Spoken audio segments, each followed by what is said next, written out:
And the way he just fucking he's just like, yeah, what's up, G? You know how you doing, G? You know what? Hey, well, little G, you got $1, motherfucker? Really?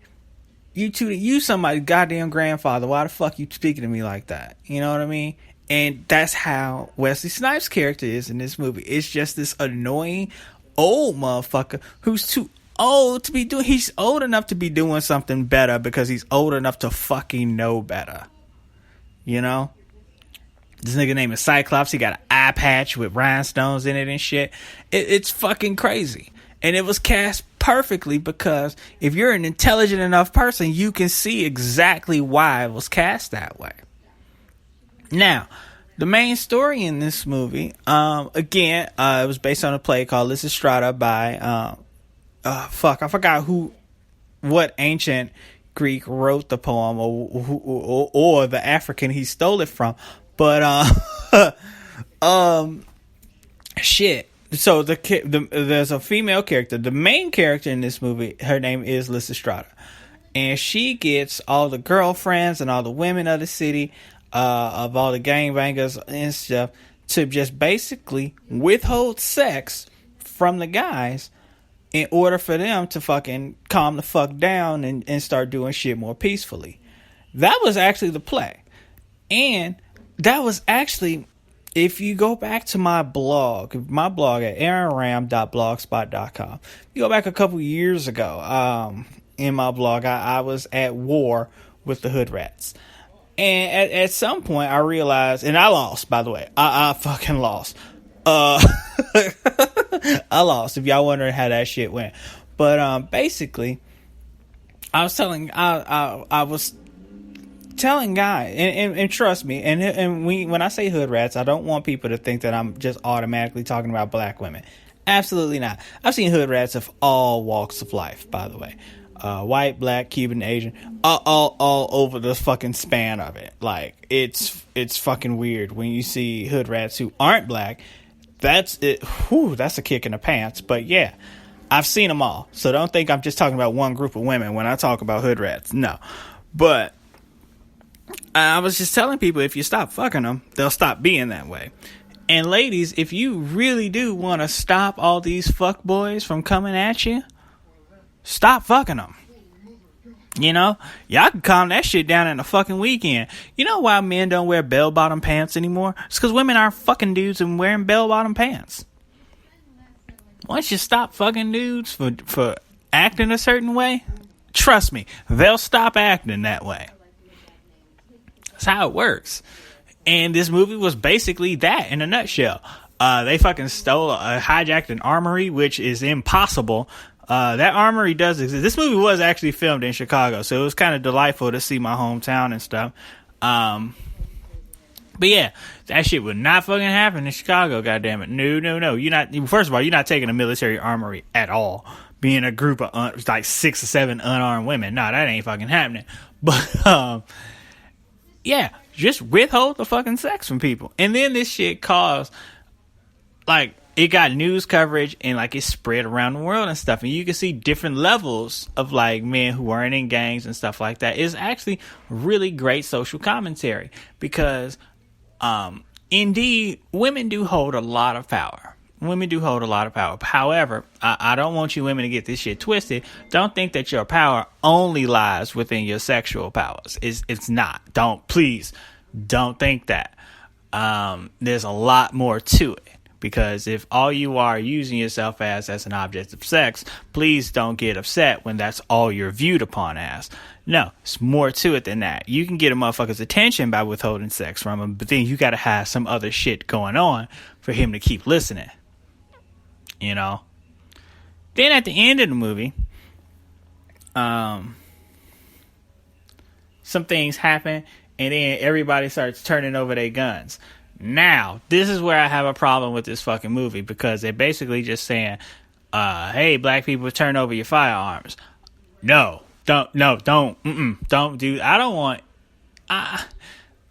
it's hard for me to say that I don't want anyone to turn over their guns, because there are some people who I do, but I don't want people going out there just unarming themselves. You know what I mean? Because, you know, some shit might go down. Now, people are like, well, Aaron, why do you say it? Why do you say you don't want people to unarm themselves? Well, first of all, I have armed myself. I am a very responsible gun owner. I didn't know you own guns. Yeah, I said I'm very responsible. I don't fucking go around telling everybody this shit. If you need to know, you'll know. Or if you at the gun range with me, yeah, you'll know, because my fucking gun, anything that I own personally has my fucking name on it at some point. You know, I get my shit engraved all the fucking time. I can't sell an iPad if I needed to, because my fucking name's on that shit, because I like seeing my name on shit. But yeah, that whole part, because they basically looked into the camera, broke the fourth wall, and was telling everybody in the hood to lay down their weapons and stuff. That is a good idea on paper. However, me knowing how shit works in the hood, and like how, you know, motherfuckers who are really in charge of this country are in a big hurry to like exterminate the shit out of people of color. No, fucking defend yourself, because once you give away your fucking right to defend yourself, you give everybody the right to just fucking roll over your ass. Now, that's not to say not to learn to use your shit responsibly. Please do that. Trust me, when I say that I have firearms, they are obtained in a very legal manner. A very legal manner. And I know, and I took classes on how to properly use my shit. Like, I hate when I watch these movies and stuff, and like, I know it's a movie, but damn, some people be using guns. I'm like, man, I'm glad that ain't a real fucking firearm, because this motherfucker be done fuck this shit all the way up. You know?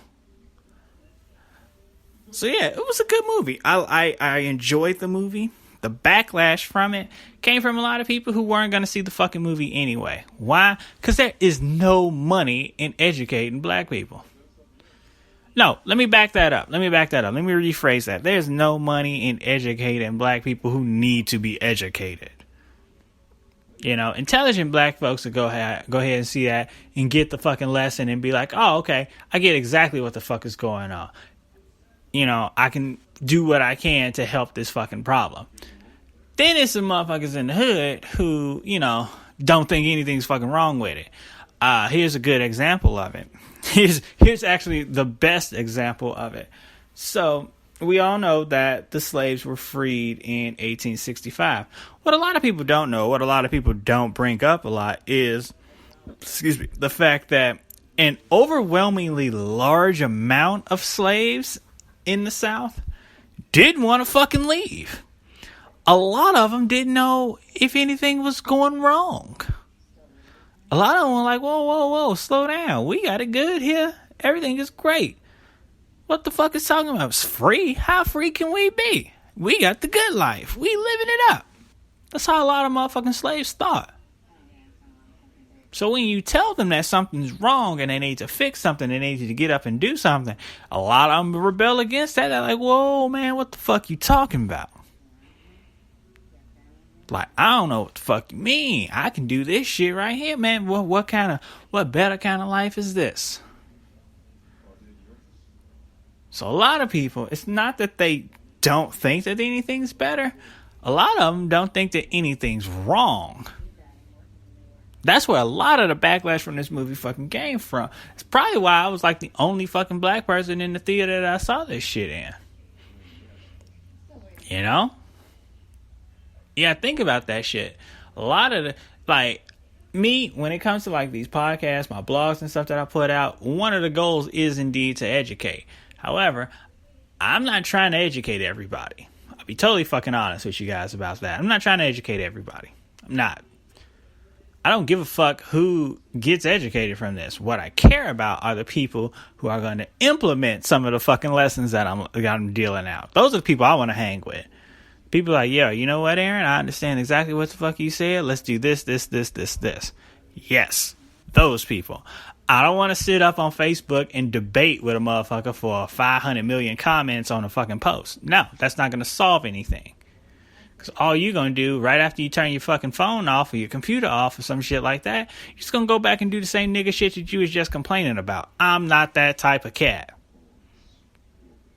This is like when I get ready to go to Chicago, people say that I always sound a little bit angry when I start going. It's because I know that there's going to be at least 2 people who want to hang out with me. And when they have an idea of what they want to do to hang out, it's some bullshit nigga shit that I would never be caught dead fucking doing. You know? I put out a post the other day on Facebook saying, hey, you know, I'm landing at this time. Anybody want to pick a brother up? We'll go get a drink. The first motherfucker that fucking commented was somebody I would never dream of hanging out with. And I'm pretty sure that person's listening right now. I'm sorry. No, hell no. Even and believe me, guys, I do not need a ride. I don't. I'm perfectly savvy on. There's no public transit system that I know better than the one in Chicago. I can get home. There's Uber, there's Lyft, all that shit. I just want to I want to squeeze in some time to hang out with somebody because I'm only in Chicago for a very fucking short time, and there's very limited shit that I can do in that short period of time. So I'm watching Jessica Jones in the background, and they just hit one of them rough ass interracial sex scenes. So if that's what y'all hear, that's what's going on. But yeah, it's like no. It's just some people I would not be fucking caught dead in a fucking car with because one, I don't really know you like that, and you might be one of them idiot motherfuckers that start smoking weed in a fucking car. I hate people who smoke weed in the car and think that shit is cool because you know what? We get fucking pulled over. I'm on vacation. Put it like that. Like, I'm a law-abiding citizen already. You know, I'm a law-abiding citizen already as it is. But when I'm on vacation, oh, you better fucking believe I'm following every goddamn law because the last thing I need to be is arrested while I'm on goddamn vacation. Fuck you. So shit, hell no. My homeboy Hassan, he's picking me up. Yes, I absolutely. I ride in the fucking car with him. I honestly don't even care what the fuck he does in the car while I'm in there because he's a fucking dad. He ain't about to do nothing stupid in that goddamn car. But yeah, so and believe me, I don't need a ride. I'm just trying to squeeze in some time to hang out with some motherfuckers. The first cool motherfucker that want to give me a ride, hell yeah. Like my homeboy Hassan, he's like, I got you, man. I totally forgot he had a whip now, you know? Because you don't need a fucking car in Chicago at all. I'm just not trying to spend however much an Uber is from the airport to my mom's house, which shouldn't be that much, but still, you know? I'd much rather talk to a motherfucker who I've known for years than some fucking stranger or whatnot. Yeah. But, you know, Chiraq was good. Besides the fucking title, which I fucking hated, you know, it was a pretty decent movie. You know, it has some good parts. You know, it has some bad. It's not a perfect movie by far. No, it's not a perfect movie at all. But you know what? It fucking did the trick for me. I enjoyed it. I dug it. Check it out. If you got Amazon Prime, that shit is fucking free. Once again, y'all, you can find myself. That's it for me on this show. I'm finna eat me meal number 4, which is meal number 5, which is a protein shake. Oh, thank goodness. Protein shake and then workout, then another protein shake, then I'm gonna hit up trivia in a little bit. So thank you guys so much for listening to the show. Once again, you can follow all my social media. The links, follow the media of your choosing. And we will see y'all next week at the movies, and I'll see you later on this week live in Chicago for Aaron Explains the Universe. You guys have been great. See y'all at the movies.